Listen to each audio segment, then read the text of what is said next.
আয়াতুল কুরসির বাংলা অর্থ কি?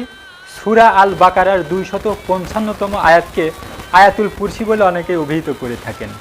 এই আয়াতের আবিধানিক বাংলা অর্থ হলো, আল্লাহু, তিনি ব্যতীত আর কোন উপাস্য নাই, তিনি চিরজীবিত, সকল কিছুর ধারক ও পালনকারী। তাকে নিদ্রা তো দূরের কথা, তন্দ্রাও স্পর্শ করে না। নভমণ্ডল ও ভূমণ্ডলে যাহা কিছু রহিয়াছে সবই তাহার। কে আছে সে সুপারিশ করিতে পারে তাহার অনুমতি ব্যতীত?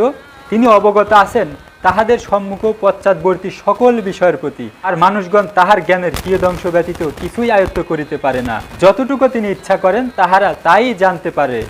তাহার আরশ পরিব্যাপ্ত করিয়াছে আসমান ও জমিনকে। এই দুইকে ধারণ করা তাহার জন্য কোনো কঠিন বিষয় নয়। তিনি মহা উচ্চ, মহানতা সম্পন্ন।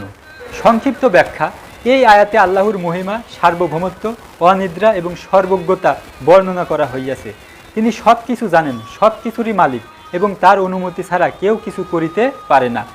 এই আয়াত আয়াতুল কুরসি নামে প্রসিদ্ধ এবং এটি ইসলামের সবচেয়ে মর্যাদাপূর্ণ আয়াতসমূহের মধ্যে একটি, যা পড়লে রক্ষা কবচ হিসেবেও কাজ করে।